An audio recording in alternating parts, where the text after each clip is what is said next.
right. All right, welcome everybody. This is Diane Sears, and I am the co-founder of Go for the Greens. This is a really special occasion for us because we have one of our friends coming here to speak tonight. We have Brenda Loube, and you'll hear all about her. This is a continuation of a webinar series that we've been doing all spring, and I believe this is our 10th or 11th one. So go for the 10th one. Okay, Go for the Greens is all about helping women business owners become financially successful, also teaching them about sustainability and teaching women how to play golf and use that as a business tool. And our most recent initiative that we launched about 3 years ago is all about mentorship of young women, and that's why we're here tonight. So we have two interviewers with us who are high school and college students, and they are Leslie Garcia-Medina. Can you wave at us, Leslie? Hi. And Jasmin Alanis, if you can wave at us too. And before we get started, I want to introduce my co-founder, Cindy Chase. And Cindy, would you like to say a few words to everyone? I just want to say thank you once again for joining these webinars.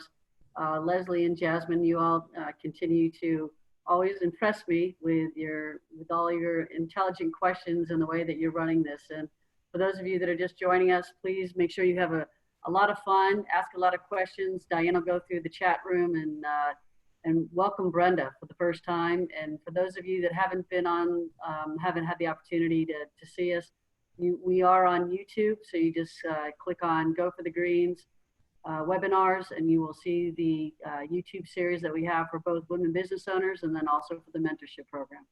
So thank you, and everybody have fun. All right, thanks, Cindy. And a couple housekeeping things. The chat room is open, and in order to use the chat, you go down to the bottom of your screen and kind of click, and you'll see a menu come up, and it'll say chat. You just click on chat, and the chat room will pop up on maybe on the right-hand side of your screen. We are asking some questions in the chat room, and these are from Brenda, our speaker, and we would love for you to fill these out. So name, hometown, did you play team sports in high school or college, or are you playing them? So these kinds of questions, easy things for you to answer, and we appreciate it if you do that so that we can get an idea of who's in the audience. So with that, I am going to turn it over to our wonderful interviewers. And if you would ask Brenda to introduce herself, that would be perfect. Thank you. Hi, everyone. We are so excited to have you here. Like Diane said, this is our 10th or 11th webinar. But today we have with us Brenda Loube. So I don't know if you want to introduce yourself. Sure, I'd be more than happy to. And thanks for having me. I'm really looking forward to learning about the group and getting the exchange and making this really interactive. So I am CEO of BCL Teams, and BCL is my initials, Brenda Karen Loube, and it stands for Believe, Create, and Lead. And Teams is really the affiliation of women-owned businesses that I work with, that I promote. So the company is about coaching, consulting, public speaking, innovation, and helping young women and business owners thrive. That's me. Thank you. Do you want to go ahead and explain the survey we are asking on the chat? Sure. The reason I thought it would be really fun is to find out, those of you that are here, if you played team sports, and if you did, what experience, what was your takeaway? So I wanted to get a feel for the participation of each of you when it comes to play or team sports. So if you could take a moment, and I think Barbara is putting it together for me. She's going to give me the results as I get going. So we can keep, unless she has the results now. Thank you. So to get started, before we get started, we want to say a big thank you for being here and to talk about the amazing topic that is sports.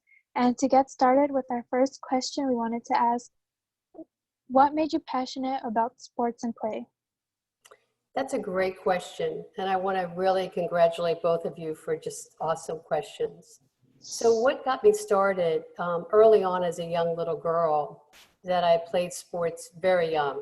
I mean, even I was thinking about this.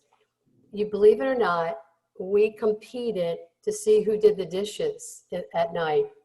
So my father created this game, those who've played basketball, under the awning of the kitchen door. My dad made that the basket, and then he would roll up aluminum foil and made it into a ball. And so we would see how many foul shots we could make, my brother and I. And of course, whoever won did not have to do the dishes. And so that was the beginning, and I would think I was 5 years old. That was the beginning of play for me because we had so much fun. And, but from there, I've been involved in athletics. And one of the things that I think was the turning point for me, when I was 16 years old, my high school softball coach, my varsity coach, told me about a women's league in DC, because I'm from Maryland. And I tried out. And at 16 years old, the majority of the women were in their 20s, 25, and I made the team. So those two things, and I can go on forever, all the things that I've done in sports, but that really impact my participation at a young age. And I can get into more later. You know, I might just have to get my parents on this. I really like that idea with the aluminum foil thing because we struggle to, especially, it's only me and my brother now here living in our home, and boy, is it hard for us to do our chores. So Yeah. I might just have to get them on here.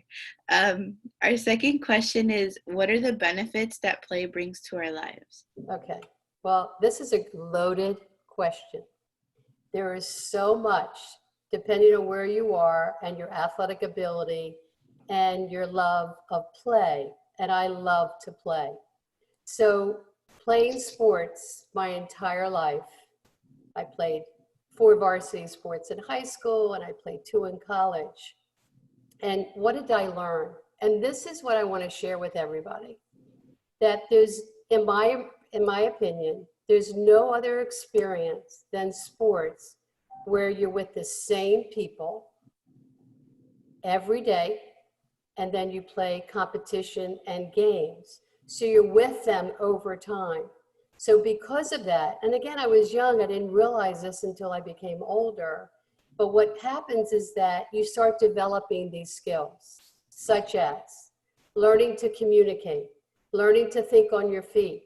When you play sports, there's no microphone in your ear telling you what to do. So in basketball, if the ball comes to me, I have to know what to do with the ball. So it builds confidence, right? It teaches you to be competitive. It teaches you how to learn from your mistakes, such as when you're playing sports, everybody sees when you make a mistake. You can't hide from your mistakes. The spectators, everybody.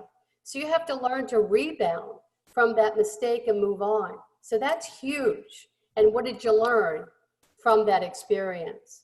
How to play on a team. How do you work with difficult people? How do you deal with conflict that someone maybe is not playing their part? So there's so much. And you know, I wrote a book about this. I don't know if you heard, but You Can Play, you got it?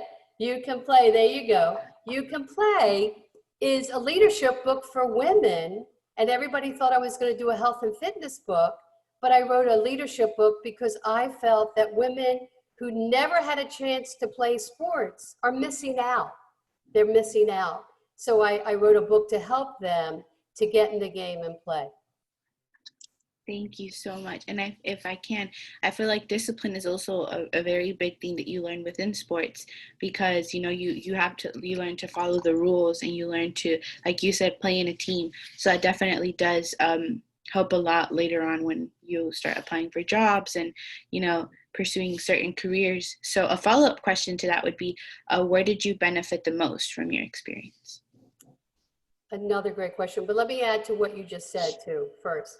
So there's so much more, and for the sake of time, I mean, I could talk forever. So like you say, commitment, dedication, self-responsibility, accountability, So all the kind of skills that you're talking about that are work related are that.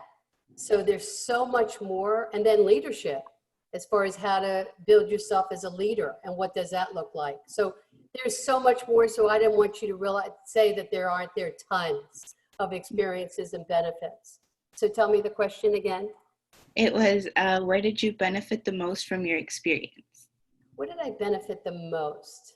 You know, I guess high school is really, it really shaped who I became, because I wasn't the captain of the team. I grew as a leader as my confidence grew, as my success grew, because that's where you build your confidence through repetitive success. So it really helped me become the leader who I am today. Is there a particular experience that sort of shaped this mindset that you have of sports now? I'm trying to think about that, because there's so many, because there was just multiple lessons that I've learned. And I think because I played a lot, so it kept on building on my success, and being athletic and loving the ability to move and play on a team. It just allowed me to continue to build on the confidence, because I believe that there's really two things that sports for women we all need, is build your confidence and your competitive spirit, that you know you can win and be successful. So I had all that. I was on a very successful high school team, and I became with the most talented women on my team, that I really learned how to win and feel good about winning, because we won state and regional titles. And you mentioned that you played, the dishes, the game with the aluminum foil, and the game that you played in high school. So my question is, how do you, what kind of tips do you have for one that's trying to figure out what their sport is? You know, some of us, like me personally, I don't play any sports. I bake and I read and I write. So how would you, what advice would you give to one that's trying to figure out what sports or what teams to join? Okay. So you know what's really popular now is kickball for teenagers and adults. I'm sure you all heard it becomes a social. But my general response to you is, what do you like to do? Do you like to run? You know, do you like to kick a ball? Because of course, you know, soccer is really a fun recreation. And I would say, obviously, try as many different things as you like. Like, I love recreation, and, you know, I don't know where you live, but beach volleyball. I think it's so much fun. Or play volleyball in the backyard, you know, with a family. But, you know, it doesn't have to be those things. It could be badminton. You know what I mean? Whatever you want to try, I would say try as many different activities as you have facilities for, because that's part of the problem, depending on where you live. And now it's hard because all the recreation departments are not open, so they're not having league play. But I would recommend you doing open play. And I tell you, a great sport that is so much fun is pickleball. Have you heard about pickleball? I haven't. Okay. Well, I play pickleball now. And that is something you need to Google and find pickleball in your area and see where they have people your age, and try pickleball. I think it's the easiest paddle sport. It's over a net like tennis. It's a combination of ping pong, tennis, and racquetball with a wiffle ball. So it's a paddle with a wiffle ball over a net. And it's the half court of a tennis court. So much fun. But you follow me? Experiment. Because you're not going to know what you like until you try a little bit of everything. Yeah. I've never heard of that. I'm definitely going to have to Google it. For us, I live in a Hispanic household, so soccer is a very big thing for us. And it's traditions. And as soon as we're able to walk, you're already in a soccer team. And so for me, I played for about 3 years. And then I hurt my foot, and so my right foot. And since then, I had a very serious talk with my dad, and I was like, I'm not setting foot on a field again. That's just, that one experience just scarred me. I played, like I said, I played for 3 years, and I still have my trophies. But yeah, I just thinking about it terrifies me a little bit. So I'll definitely have to, Jasmine, I think that's our next.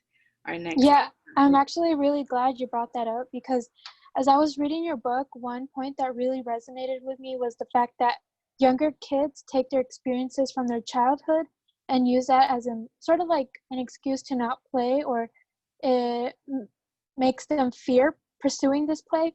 And I'm so glad you brought up soccer, Leslie, because I had a similar experience. It was high school sophomore year, and they were having soccer tryouts, and I wanted to try out for the goalie position. And as I was trying out, I got hit in the face and my glasses broke. And then as I kept playing, I had jumped too hard, and I think I tore a ligament on my foot, and it was purple for a very long time. And after that experience, I told myself, okay, I'm never going to pursue any sport or try out for anything else, because the humiliation is definitely not worth it. And for kids who have had experiences like that, I feel like this question would really help them. And it is, how do we get over bad experiences from the past and push ourselves to pursue play? You know, that's another great question. And I feel bad for both of you that you have bad experiences. That's awful. So you know what I would say? You got to let it go. That's what I would say. Let those things go. Don't let that control you, or really take away from your enjoyment. Let that go. That happened how many years ago? And you're not going to play goalie again. And I wouldn't recommend you playing goalie again. But I would find something that really brings you joy and excited about it. So you got to let it go, because a lot of us have had bad experiences. But you don't want to dwell on those, because it's taken away from your enjoyment of something new and different, like pickleball. You know, I'll tell you another fun sport. It's a beach sport, but you can play in your backyard. It's spike ball. Have you heard of that? I have not. Okay, I got to look up spike ball. So much fun. It's a netting on the ground, and you have a round rubber ball. And the whole idea is to hit the ball to the net, and it comes up, and you have to hit it back. So much fun. Simple. You can't get hurt. You can't get hurt unless you fall over your own feet, which you won't. But you know what I mean? So that would be my recommendation, right? Let that go. Do you both agree with that? Yes. Definitely. And like you said, this was a while back. I mean, I was, I believe, 11 or 12 when I stopped playing, and I still have really good experiences with it. I still have really good memories. I played defense most of the time. Occasionally I would play forward, but I feel like now thinking about it, I'm kind of just reminiscing on everything, and I definitely need to get back into that. But a big problem that I have is, managing school and, like church and stuff like that. So how can we make time for exercise and sports and play? Okay, so I get this question a lot, because keep in mind, I've been in the health and fitness field for over 45 years, a long time, right? And I get that question more than anything. Isn't that interesting? Because really, and again, it has to fit into your lifestyle, into your schedule. So you have to go with me, because I don't know what will fit as far as the time. But the best time to exercise is first thing in the morning, whether you're school or work, unless you got real early classes, and depending on where you have to be.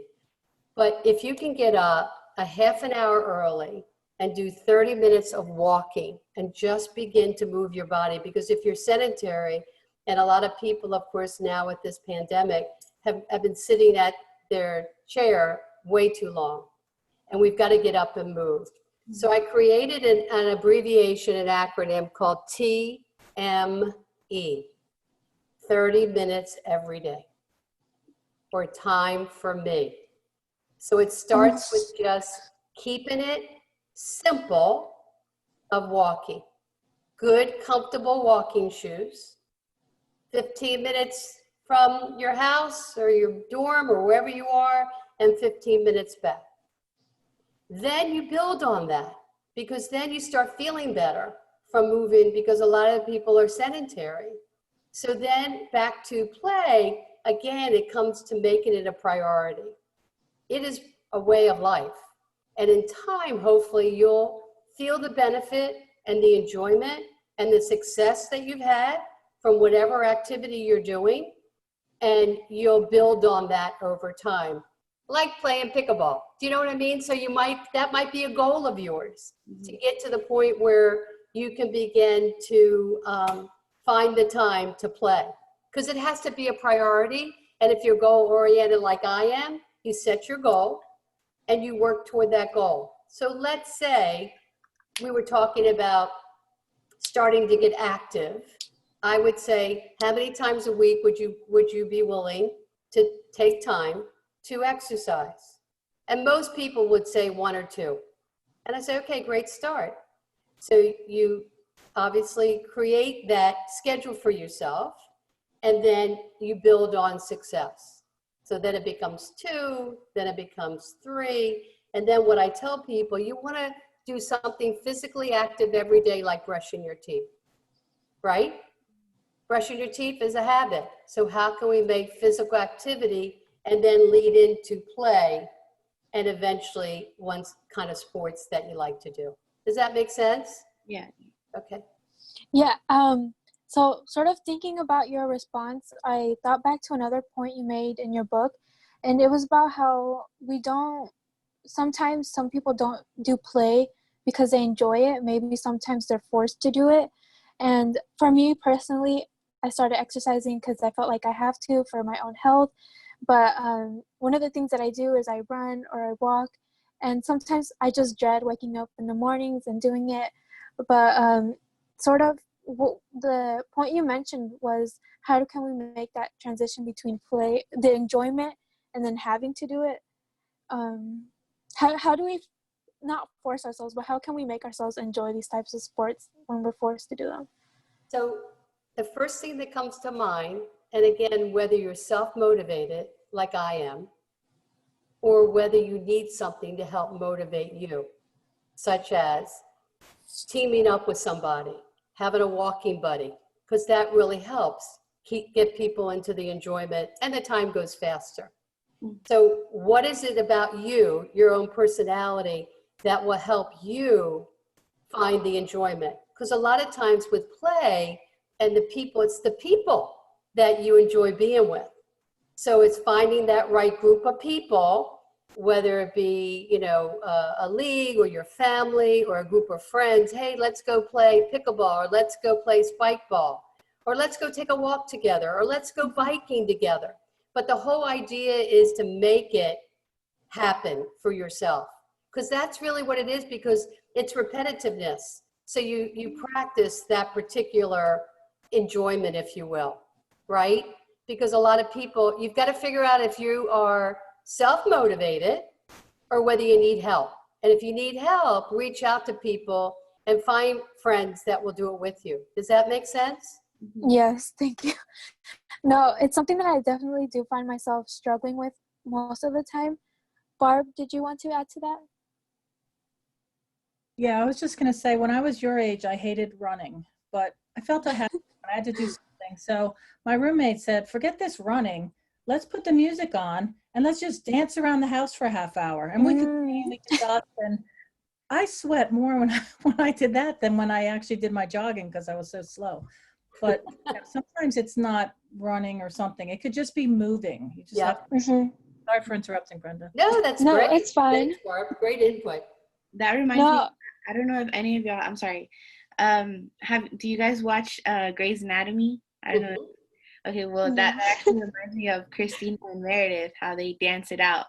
And so that's their way of kind of letting go of, like, whenever there's like tragic events. And so I think I really like what you said about like kind of finding the fun part to it. Find something that you enjoy doing and not so much something that you feel like you're being forced to do. So I'll definitely. Because unfortunately, some parents have done that to their kids, as far as, push them into certain activities that maybe the child or the kid didn't want. And so when I talk to parents, I say, give them an opportunity to try a little bit of everything and let them choose, let the kid choose. And that's what I would say to the two of you right now. Find your way. You can find it, you know, experiment. Yeah, I'm really glad you're bringing up all these different sports, because I think for me, I've always seen, when I think of sports, I always think football, soccer, volleyball, the most popular sports, but I'm so glad you're bringing up these new ones. Moving on to our next question, it sort of adds on to the point of Leslie made about having to make time for sports with your busy schedule. We run into risks, not having enough time for work, not having enough time for schoolwork. How do we get over the fear of taking risks? And I also wanted to add a quote you made in the book that I really like. It's, yet the things we perceive as the greatest risks often create our greatest rewards in life. Absolutely. So, you know, it's an interesting challenge for yourself. You know what I mean? As far as, again, for me, it was a priority. It was like something I look forward to doing. And it depends on each of you as far as why is play important? And I've always played. So I don't know what it's like not to play, right?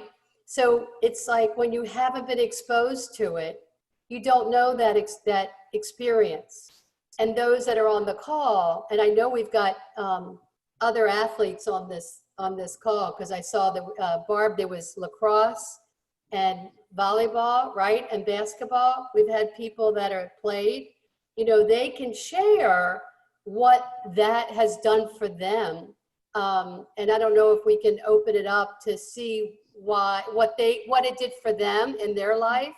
Do you want to do that? You want to bring them into this? Yeah, definitely. That'd be great. Yes. Should we do them in order by? I didn't know why everybody's so shy on this call. Yeah, I just love to hear, you know, what they experienced and what it did for them. I think it would be really good to hear. Yeah, so I played volleyball, basketball, and track because I'm tall. So of course that's what you get kind of pushed into. And I enjoyed it. I ended up playing volleyball in college, but I wasn't all in. I mean, I was doing it, but I wasn't like totally committed. Like my older sister was. She was very committed. But I learned so much about just how to be on time, a schedule, teamwork, you know, trying to juggle all those different things, because you can imagine going to college, playing varsity one, you know, Division I volleyball, plus getting an engineering degree. I didn't have a whole lot of time. I had to really budget my time and figure out what was important to me. So I coach.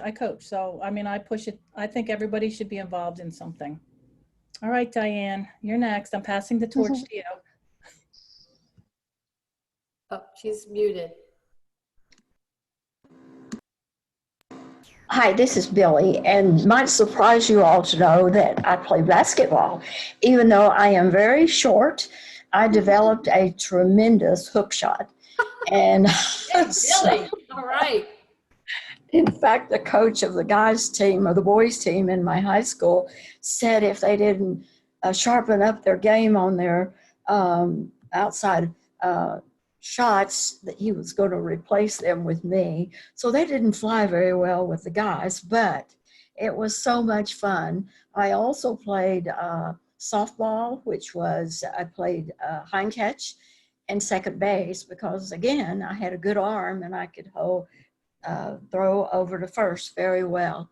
Played volleyball and ran some track. So in the day, I could have won a scholarship, I know, but you know, and that was disappointing because I wanted to do that. However, I did play in a church girls softball team, and we won second to play to champion. Not fun to win second place, but you know, it went a long ways. And anyway, I thought that my pivoting in the basketball game had taught me a lot in what we're doing in our business today. And you know, Brenda, I think you could talk a lot about pivoting and what you have done in selling a company and pivoting. You want to go there? Oh, I can, if that's what they want me to talk about. Do you all, Jasmine, I mean, what do you all want me to do? Yeah, that'd be great. Yeah. Well, so in 2018, so 2018 August, I sold a 30-year business. And prior to that, 5 years before that, we bought the only other woman-owned business in corporate fitness and wellness. And it was really talking about having a plan and really what we wanted to do, because my business partner and I were getting ready. But again, you never know until the opportunity knocks. So our bank literally brought the buyers to us, a husband and wife who wanted to do a business that they enjoy, and they both had personal trainers, and they really wanted to get into health and fitness. And so that's really what we did. And it's been very successful. I am so glad that we planned ahead, Billy, for that transition. And I'm so grateful that I did it when I did, because look where we are today. Okay. Thank you. That was great. Sure. Diane, do you want to go ahead and tell your story? I will, thank you. So when I was in high school, I played lacrosse and I absolutely loved it. And I was pretty good at it. I had to get out of it because my family couldn't afford it. And I didn't know that at the time. My mom actually told me it was because I had to babysit my brother, which was true. But when I went into college and I was playing with some of the guys, just, like pickup games of lacrosse, I was always really good. Like I could have made the boys intramural team in college. That would have been really fun. So that was my sport, but I really learned to love all sports. My family was really big into sports, and the only one I don't love is baseball. And when you all were talking, Leslie and Jasmine, about being injured, when I was in 7th grade, I was just kind of hanging around somewhere outside, and 2 kids were playing catch with a baseball, and it hit me right in the nose, and blood, and I had to go to the doctor, and so I don't know if that's why I don't like baseball, or if it's because I played on a softball team around that same year, and we lost every single game. We still had fun though. We would have the best pizza parties, but how can you go a whole season and lose every game? And I'm so competitive. So, we just had to at some point say, well, we're competing with ourselves, not with another team. We're just trying to be our personal best out there on the field. I don't know how our coach ever got through that year with us, but it was a lot of fun. So, but isn't it interesting what we remember? yeah. And what we take from ourselves, so yeah, good for you. I think that's interesting. Okay. Yeah, I heard that there are 2 people who are on here, Gianna and Marissa, who are tennis players. Okay. And I know I played, I had tennis lessons almost every summer. Oh gosh, from the time that I can remember holding a racket, being able to hold a racket up until through, I think, 9th grade. And so I tried to pick it up again as an adult, and I was just so bad. I mean, I was never good at it. So it was a love, but it was not something I was really good at. And, after a while, if you're not good at it, you do drop it and move on to the next sport. That's what's so great, Brenda, right? There are so many sports. There's got to be something that you're good at. That's right. That's exactly right. Yeah. And it's interesting. You brought a sort of a memory for me. So when I went to college, when I was physical education, and you had to take all 25 sports and get a B or better, or you had to repeat the sport. And then I'll never forget the tennis coach. Now keep in mind, I've never played tennis. And the tennis coach comes up to me and says, why don't you try out? And I said, I can't play. Hello, I can't play. And she says, come on. And so do you know that I made I wasn't strong enough for singles, but the second doubles team. So it was so much fun. It taught me, and I do believe this, you can learn any sport at any age. It's just a matter of the desire and the practice. And one of my sayings, I don't know if you read in the book, perfect practice makes perfect. It's not practice that makes perfect. It's perfect practice that makes perfect.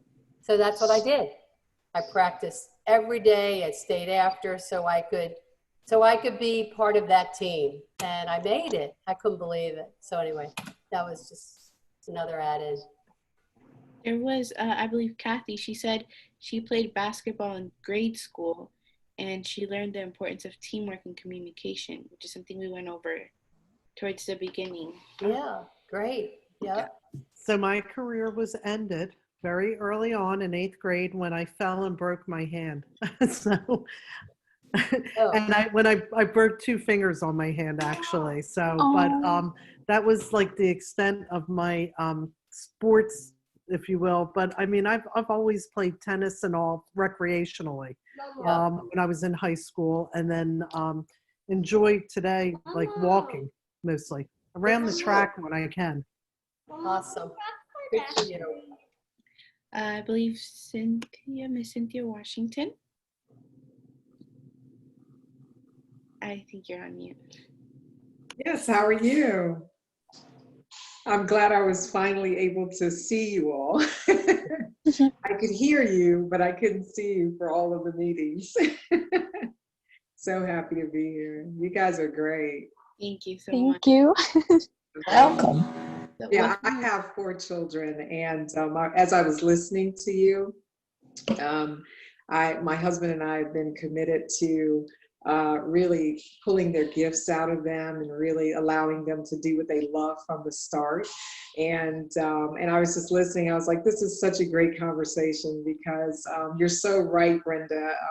You know, it's really about finding what you love and what works for you, and you know, eliminating the fear of not, you know, of our past, you know, situations. But we have 4 children. I have one son. He is 26 years old, and he lives in LA. He's a dancer, choreographer. He does Justin Bieber videos. He's choreographing, you know, for artists, and he's doing what he loves, you know, every single day. But as you were talking, I was thinking about the things that my husband and I did, and we basically kind of funneled all of their efforts into what they love. You know, we watched them. We just watched them. And then we said, oh, you like that, you know?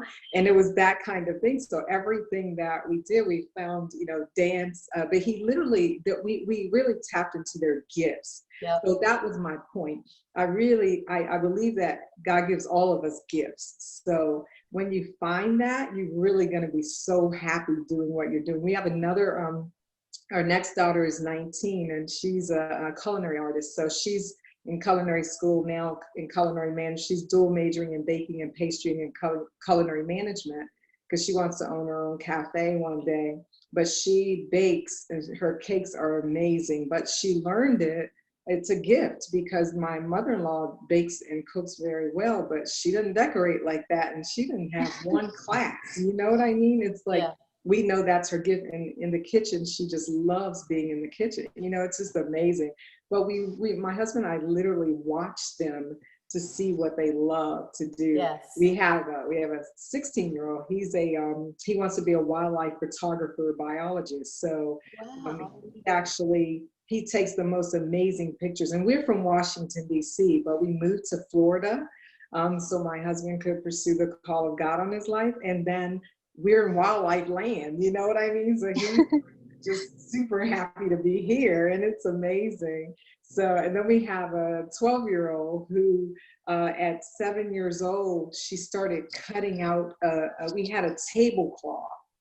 And I think since she was about 3, she said, you know, I'd like to make dresses for you, Mommy. And that was her thing. She just wanted to make dresses.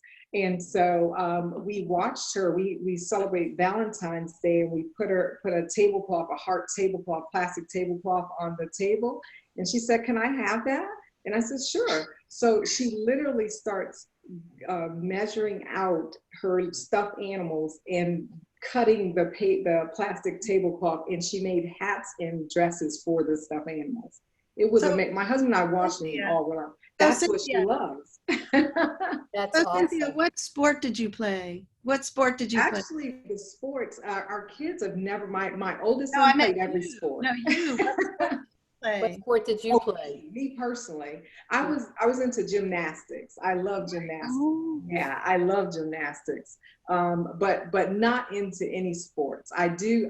My kids are not really involved in sports, and that's why I was saying that about the gifts. It's like, Yeah. you know, some of the gifts are may not be sports, but those were great ideas for Very finding true. something that you could do. Yeah. Thank But- you. Yeah, so what I want to say with regards, Cynthia, what you said is so true, and this has to do with business, and I think the women business owners can relate to what I'm going to say. It really is about your passion, because a Yeah. lot of people always ask me about, what do you think I should do? First thing I say is, what do you love? Because when you love what you do, it's not a job, it's not even a career, it's a calling. It's a calling. And so I learned that my calling was helping people create their own health, preventing disease. That's what my calling was. But I started as a PE teacher because I love health and fitness. But when you love what you do and you look forward to doing what you do, it never ends, because that's the energy that you get from whatever your passion is, whatever your love is. You find that out over time. And that's what I tell those in high school and college. That's what I recommend doing. And it really, I am a product of that. I never lost sight of my career, health and fitness. So I wanted just to share that since you brought that up. All right. Well, thanks. And so now you all have some more questions for Brenda, don't you? Okay. Yes. I think that we covered this a little bit towards the beginning, but what kind of skills do you think that sports and play provide that any other activities can't? Yeah, see, I talked a lot about that already, but let me just share, because you talked about dedication, commitment. But I really think, and I feel so strongly about, and I'll repeat myself, that I always say in business, women have a hard time learning to be competitive. They're really a little too complacent, they're too nice, but how are you going to win a contract? And so you have to really learn how to be competitive. And what is your competitive advantage? And why should someone hire you? I mean, even when you interview, why should someone hire you for the job? And how do you present yourself? So I think it's really important, competition and confidence. Those are the two. And the other things that I have learned is definitely learn how to work on a team, common goal, creating your leadership skills, communication, team building, conflict, because you'll learn how to deal with conflict. You learn how to overcome your mistakes. You learn how to take a risk. In sports, you don't know what the outcome is going to be by your action, but you got to go for it.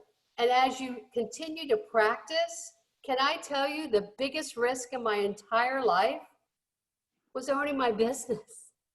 The fact that my business partner and I both quit our jobs. I was working at a private health club, and my business partner, and by the way, Cynthia, I'm from DC as well, born in DC. And so my folks thought something was wrong with me. Because then who's going to, do you realize when you quit your job, you have no money coming in and you still have bills? Hello. And so isn't that amazing? We did that. And so we lived off, thank God for my brother, he paid my bills while we eventually ended up, and that's a whole nother story about how I started my business. But that was the biggest risk. And then the biggest risk after that, and those that own their business can relate to what I'm going to say, is constantly growing your business to take care of your team. We called our employees team members, and to take care of them. And as they want to grow, you need to grow your business to accommodate them. So that was the constant stress of always continue to grow and take care of your team members. Can I say something? Sure. As I was listening to you talk about confidence and, whether it's someone instill that in you or you learn how to be confident over time, I think one of the really important things is how we talk to the young people that we come in contact with, and even our little kids, and even the young women. I remember when I was younger, you know, my parents are mixed, and there were kids that used to tease me and do different things to me and my younger sisters. And so the first time my mother took the complaint, the second, and then the third time she said, listen, I am not at school with you. You have to open your mouth and represent yourself. I am not there. Do not come home tomorrow and tell me again that this person has done this, this. And she wasn't saying it because she didn't care. She wanted me to understand that she couldn't go to school with me every day. And so I had to learn to use my verbal skills, and that really helped build my confidence. And then my grandmother believed somehow I was her first grandchild. And this was a woman who was Creole, didn't read or write very well till she was in her 60s, but she believed somehow, because her and I were born in August, the Leo. I don't believe in you know, the signs, but she did. And she would say to everyone that met me the first time, she's like, her and I are lions. No one can mess with us. Right? Period. Yeah. And so from the age of very young, you know, I believe that I could do stuff. And so till today, she's 89. And when I got my business and I ever worked hard and I did that, and every little thing that I accomplish and people tell her, she says, oh, that's what I expect from her. She's a lion. No one can mess with her or me. And so that message over time really helped me to stand up for myself. I was the president of an automotive company with my husband. And many times, like in sports where there are not a lot of women that look like me, people wanted to kind of step on me or not encourage me, even in things that I could do very easily. And I would just remember her saying, nobody can mess with you. You're a lion. That's it. Wow. And so as we, you know, talk to our young women and girls and stuff like that, I just want to reiterate so much that it's not just the being in sports. It's not just taking advantage of the skills that you can build and the confidence that comes. It's how the community encourages as well, for us to not give up, not give in. We can do it.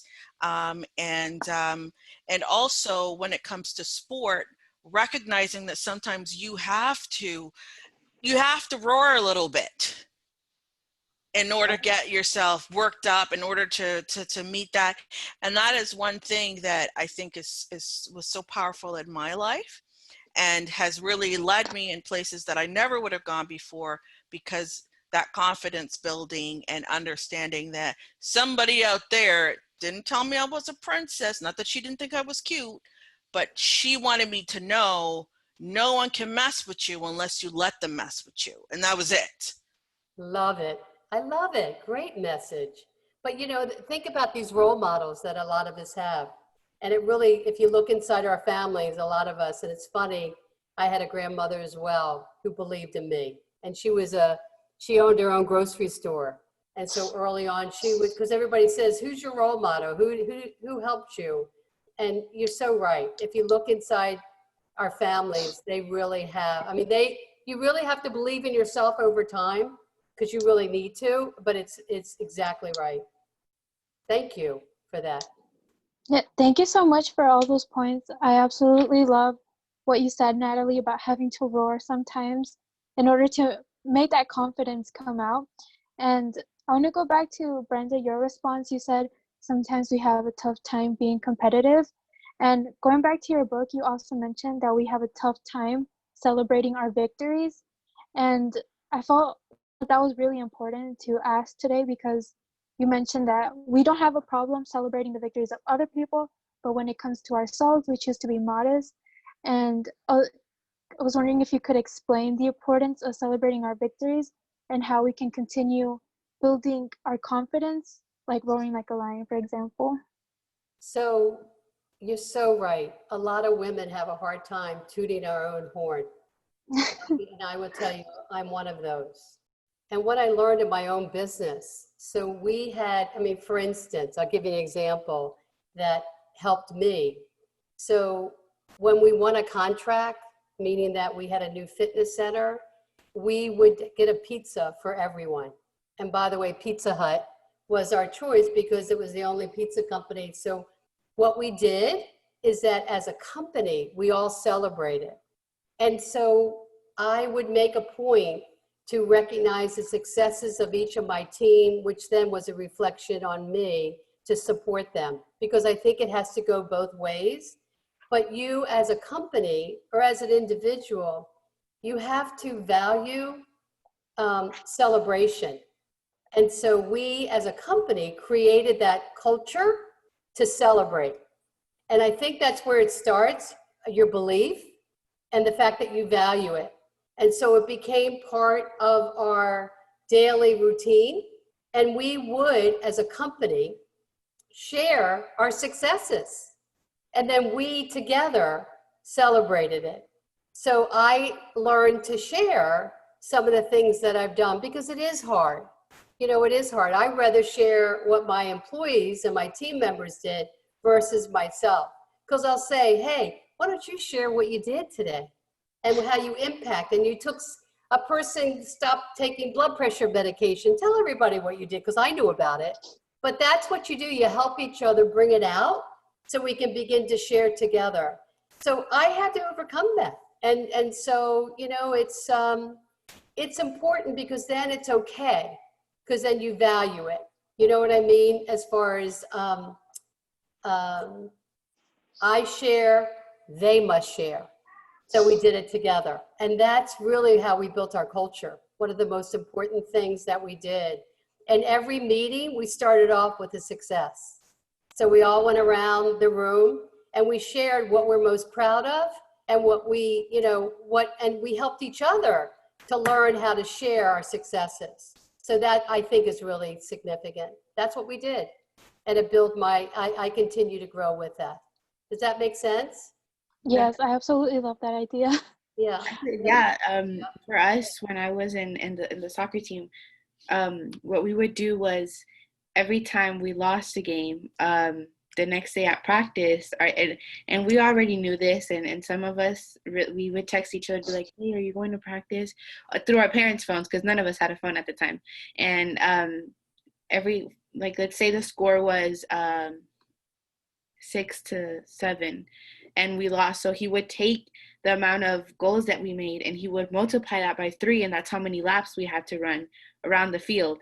And so we already knew, we were like, oh, we're gonna run 10 laps today, or we're gonna do this. And that's how we would text each other, be like, are you going to practice today? Because like we would be like, I honestly did not like running, but whenever we did win, he would sometimes be like, okay, well, I'm gonna take 3 laps away, or I'm gonna take 2 laps away today.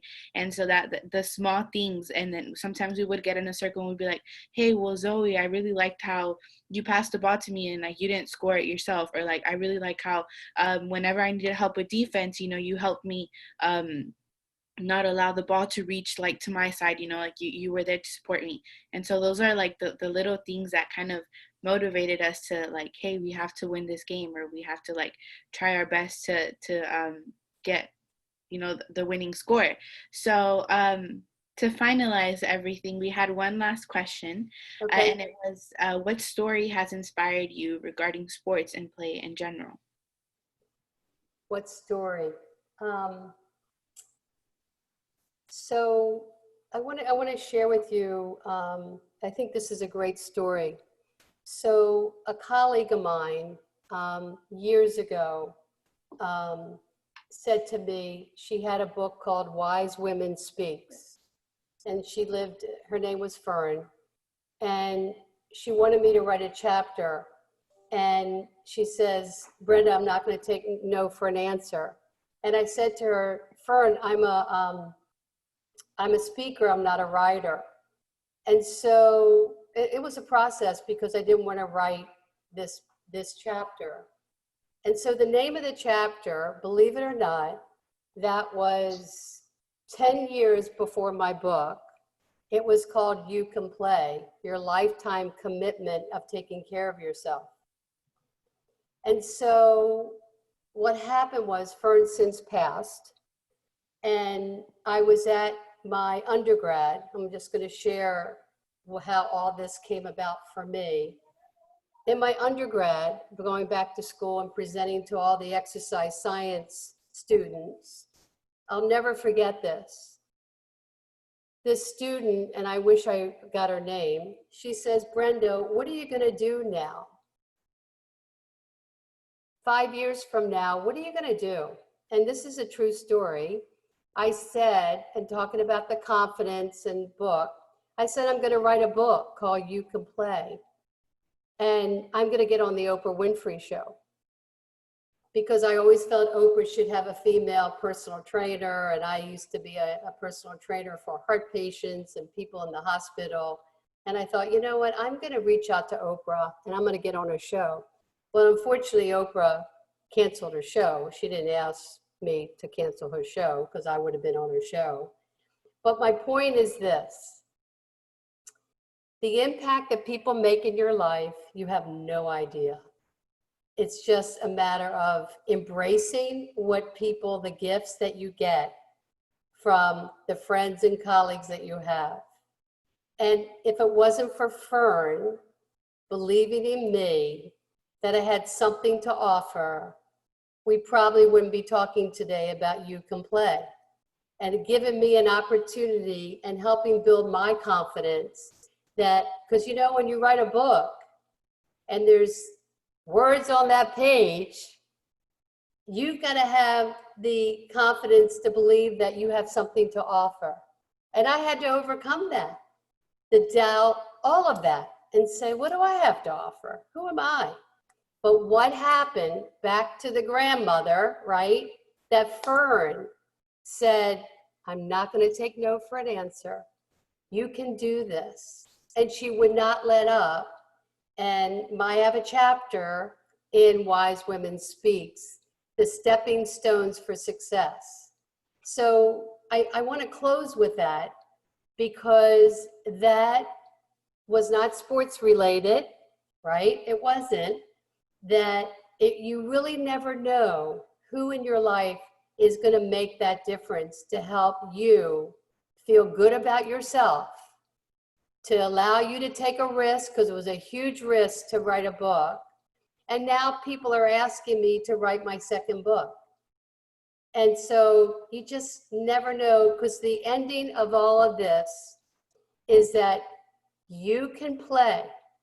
It's you believing in yourself, get in the game, whatever the game is, in business, in life, because you've got what it takes to get in the game and play. Don't forget that.